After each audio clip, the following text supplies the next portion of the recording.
en este conflicto. Y para entender cuál es la influencia de Estados Unidos a niveles militares en Medio Oriente, está acá Laura Soto para explicarnos en más detalle. ¿Cómo estás, Laura? Hola, ¿qué tal, Alicia? Muy buenas noches. Vamos a revisar un mapa, de hecho, para observar parte de las instalaciones militares que tiene Estados Unidos en Medio Oriente, que, como tú bien nos decías, es una presencia bastante importante y particularmente se podrán dar cuenta en las monarquías del Golfo Pérsico, que son 6, en este caso Qatar, ahí no se ve Bahrein, pero Bahrein está al ladito de Qatar, Kuwait, Arabia Saudita, Emiratos Árabes Unidos y Omán. Esas son parte entonces de estas monarquías del Golfo Pérsico que dependen mucho de Estados Unidos como garantes de su seguridad. Y aquí lo que ocurre cuando sucede este ataque por parte de Irán a la base militar estadounidense Al-Udeid, que está ubicada a las afueras de Doha, en Qatar, por supuesto que se abrió la preocupación, mucho caos. De hecho, también se ve, por ejemplo, de que se abre una suerte de preocupación, no solamente en Qatar mismo, que ustedes lo pueden ver ahí en pantalla, hablamos del puntito rojo que está abajo en Qatar, ahí es donde entonces estaba esta base Al-Udeid, y lo que ocurre ahí entonces es que también, por ejemplo, hay alertas que se producen también en Bahrein, que yo les decía, está por ahí arribita. Acá esta es la base que estamos hablando de Al-Udeid, donde ocurre entonces ese ataque, y las otras bases, estas dos que están ubicadas en Bahrein, es entonces donde también se produce esta alerta con sirenas en todo dicho país, además del cierre, por ejemplo, del espacio aéreo de Dubái. Es decir, se provocó un caos bastante importante, pese a que en este caso Qatar, con sus sistemas de defensa aéreo, lograron finalmente intervenir en estos misiles y solamente uno fue el que termina cayendo. Pero lo cierto es que se puso de manifiesto en el fondo que el Golfo Pérsico, las monarquías del Golfo Pérsico, siguen siendo en el fondo susceptibles a recibir ataques importantes, en este caso de Irán, que la seguridad de Estados Unidos no les garantiza de que puedan tener problemas de seguridad, por ejemplo, en este caso provenientes de Irán. De hecho, Laura, es bien importante lo que señalas, la relación en que hay entre Estados Unidos, por ejemplo, con Arabia Saudita, Qatar y los Emiratos Árabes Unidos, porque fue la primera gira internacional que realiza Donald Trump. Va a estos países, Qatar le regala un avión millonario, lujoso, pero al parecer esa relación tan estrecha no es suficiente para asegurar la seguridad de la zona. Claro, de hecho incluso visitó esa base Al-Udeid en esa visita, la base más grande estadounidense de la región, de hecho. Y también para comentarles un poco cuál es la relación que estas monarquías del Golfo Pérsico tienen con Irán, ahí van variando según los países. Por ejemplo, en el caso de Qatar y Omán, mantienen relaciones amistosas, y de hecho en ese momento también lo que se comenta con respecto a este ataque es que el presidente iraní habló con el emir de Qatar y expresó su pesar por el ataque, es decir, en cierto modo le pidió disculpas por aquello, pero que en el fondo esto era dirigido a una base estadounidense. En cambio... De hecho, Laura, perdona que te interrumpa, Qatar recibe el ataque de Irán, pero fue Qatar también el que media este alto también, al exactamente, fuego. Ayudó a mediar en este alto el fuego entre Irán e Israel, ayudó a Estados Unidos también a mediarlo. En el caso de Arabia Saudita y Bahrein, la relación con Irán es más complicada, es mucho más antagónica. De hecho, ambas naciones rompieron relaciones diplomáticas con Irán en 2016. Arabia Saudita, sin embargo, las retomó en 2023. Bahrein está en conversaciones de aquello, porque en este momento Arabia Saudita también se da cuenta de que es importante al menos mantener una relación diplomática con Irán por temas de seguridad y también lo que tiene que ver con el comercio. Ahora el caso de Emiratos Árabes Unidos es una relación más compleja, porque si bien mantienen esta preocupación en términos de seguridad por la amenaza de Irán, también son parte de sus principales socios comerciales. Es decir, ahí también hay una asociación comercial importante entre Irán y los Emiratos. Ahora también importante mencionarles el papel del estrecho de Hormuz también en medio de todo. Se habló mucho de la importancia comercial de ese puntito que vemos ahí. Claro, ahí lo vemos. Este es el estrecho de Hormuz y como ustedes pueden ver ahí en pantalla, es bastante estrecho, como dice su nombre, pero tiene 50 kilómetros de ancho solamente en la entrada y también en la salida. Comparten esa parte las aguas territoriales de Emiratos Árabes Unidos, también de Omán, que tiene una colita ahí que está en esa zona, y también en este caso de Irán. Pero en su punto más estrecho, que es de 33 kilómetros, solamente hay aguas territoriales entre Irán y Omán. Es decir, solamente ellos tienen el control de esas aguas que están justamente en la parte más estrecha o más angosta de este estrecho de Hormuz. Una cuarta parte del petróleo mundial pasa por esa zona, también el 20% del gas natural licuado pasan por ese estrecho. La mayoría de estos se dirigen a Asia, pero si hubiese un bloqueo en este caso por parte de Irán de este estrecho, también afectaría por supuesto a Europa y a América del Norte. Nunca se ha bloqueado el estrecho. La vez más cercana a ello fue a fines de los 80, cuando hubo esta guerra entre Irak e Irán. No se llegó a bloquear en su totalidad, pero si lo hiciera, por ejemplo, en este caso Irán, la forma más eficiente sería activando minas, pero que de todas formas Estados Unidos podría revertirlo con fuerza militar. Hablamos de esto porque en su momento el Congreso iraní votó para que se cerrara este estrecho como una represalia por el ataque estadounidense a Irán. Claro. Laura, muchas gracias por este análisis. Nos vemos, que estés muy bien. Chao, chao.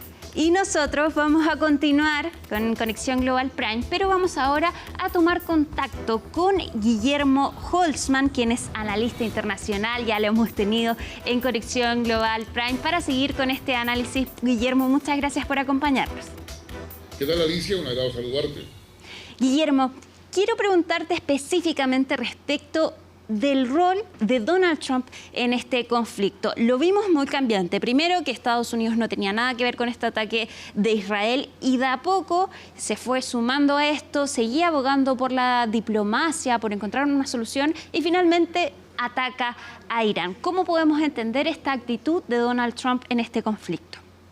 Muy bien. A ver, primero entender que Netanyahu decide atacar Irán un día después en que el Parlamento israelí votó la posibilidad de disolver el Parlamento y llamar a elecciones, y con ello Netanyahu dejaba el poder. Perdió las elecciones el día jueves. Sin embargo, el día viernes Netanyahu decide proceder al ataque sobre Irán, un ataque que ya estaba planificado y que era parte de los 7 objetivos que se planteó Israel posterior al ataque de Hamas el 7 de octubre del año 2023. Y esos 7 objetivos significaban eliminar a Hamas, que tiene que ver con la Franja de Gaza y toda la trágica situación que ahí se vive, digamos, en términos humanitarios, en todo orden de cosas. Luego era debilitar a Hezbollah en Líbano, posteriormente sacar a Bashar al-Assad del poder, cosa que se logra, debilitar a todo lo que son las milicias iraníes en Irak, debilitar también a los hutíes en Yemen, cosa que ha hecho con la ayuda de Estados Unidos, y al final estaba atacar a Irán, a quien se consideraba uno de los responsables más importantes de los ataques que jamás realizó sobre Israel en el año 2023. Y eso lo hace el día viernes, pero justamente 2 días antes de que el presidente Trump se iba a reunir con el gran ayatollah para poder sellar un acuerdo que ya se venía preparando hace por lo menos 2 meses. En esa perspectiva, la primera conclusión que tenemos es que Netanyahu se cruzó en el camino del presidente Trump. La segunda conclusión es que una vez empezado el ataque sobre Irán, no había posibilidad de retroceder sobre ello.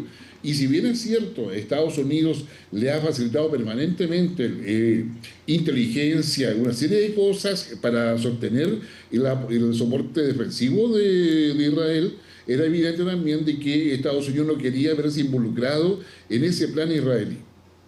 Dicho eso, digamos, lo que va a pasar después es que la escalada va aumentando, tanto en términos de ataque de Israel, pero también de una sorprendente respuesta de Irán, que empieza a disparar y a saturar el escudo de hierro de Israel, y muchos misiles balísticos logran penetrar los sistemas de defensa israelí, y a su vez también Irán demuestra que tiene misiles hipersónicos que poseen la capacidad de no ser detectados y por lo tanto sorprender a todos los sistemas de defensa.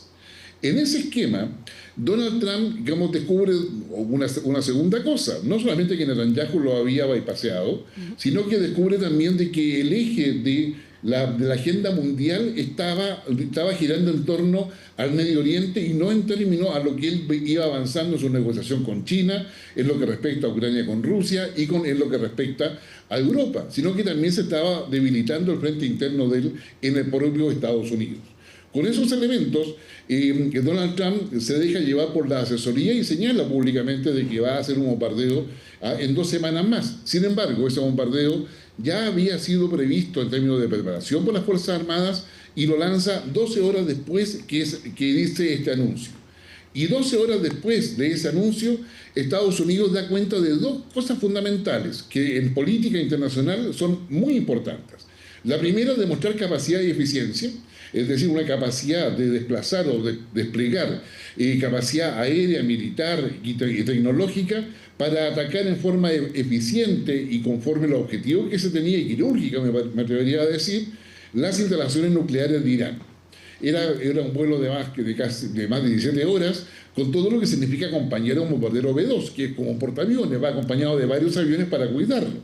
Pero a su vez significaba lanzar bombas desde 15 kilómetros de altura, y eso significa manejar muchas variables. No solamente como la atracción de gravedad que tiene la Tierra, sino que saber los vientos para que la bomba no se desvíe, en fin, poder volver a su curso, etc. Entonces, la primera cosa, capacidad y tecnología. Y la otra cosa que es fundamental, que es la que más importa realmente, es la voluntad política de Donald Trump de usar las capacidades militares de Estados Unidos y dejar en evidencia de que Estados Unidos es una potencia militar y tecnológica incomparable. Con este escenario, hoy día llegó a la OTAN, el presidente Trump, llegó a imponer condiciones a la OTAN, estableció condiciones de paz y de alto al fuego para Irán y Israel, admitió a Israel que no lanzara más bombas, se planteó frente a una conversación con Putin y con respecto a otros líderes de igual forma. Es decir, lo que hizo Donald Trump fue aprovechar una oportunidad, generar distancia con Netanyahu, ojo, no con Israel, con Netanyahu, y establecer en concreto una condición de liderazgo respecto a este conflicto para poder centrarse en lo que a él le interesa. De hecho, vimos que él después viaja a La Haya, pero con un tono triunfador, que él logra entonces poner fin a este conflicto. Pero ¿cómo lo lee la población estadounidense? Porque no hay que olvidar que Estados Unidos intervino en Irak y en Afganistán con tropas estadounidenses y que no fue bien recibido por la población. ¿Acá esto le puede jugar en contra a favor a Donald Trump al interior de Estados Unidos? Al interior de Estados Unidos le juega a favor. Donald Trump mantiene una adhesión dentro del pueblo estadounidense superior al 40%, dependiendo del día que uno lo vea, 43, 46%, pero que no es diferente a las que han tenido los otros presidentes anteriores en similar periodo de tiempo. Sin embargo, Donald Trump está sometido a mucha más presión, no solamente por las protestas anti-inmigrantes o a favor de los migrantes dentro de varias ciudades de Estados Unidos, que si bien es cierto son minoritarias, y son lo suficientemente intensas para aparecer en las pautas de los medios de comunicación a nivel global, más allá de la tendencia o no que tenga ese medio de comunicación.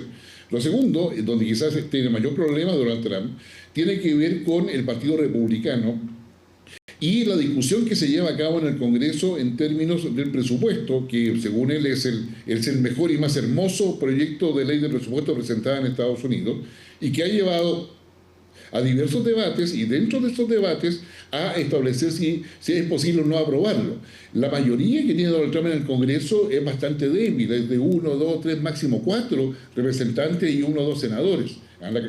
Y eso significa que Donald Trump ha tenido que aprovechar todo esto para demostrar que es el que está gobernando Estados Unidos y va a ser grande América. Estoy parafraseando a Donald Trump, por favor, soy yo. Por lo tanto, ustedes, Partido Republicano, tienen que apoyarme y ojalá conseguir que algún demócrata también apoye las posiciones de Donald Trump.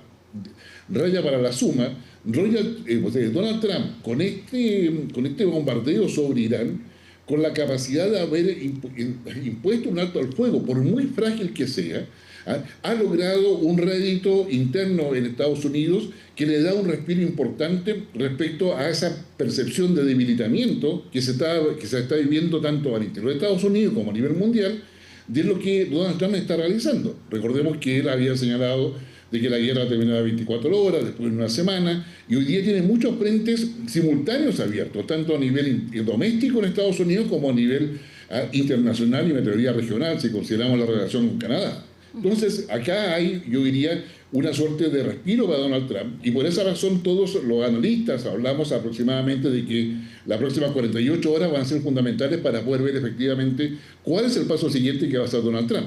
Teniendo presente una cosa que es muy relevante, que respecto al ataque sobre Irán en las instalaciones nucleares, tanto China como Rusia fueron informados.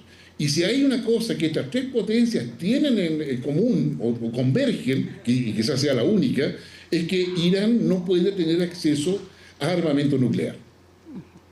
Guillermo Holtzman, se nos acabó el tiempo, pero muchísimas gracias por acompañarnos en Conexión Global Prime. Que estés muy bien. Gracias, Alice, igualmente para ti. Muy bien, buenas noches. Nosotros nos vamos a la pausa, pero ya volvemos con el análisis de Raúl Sordi.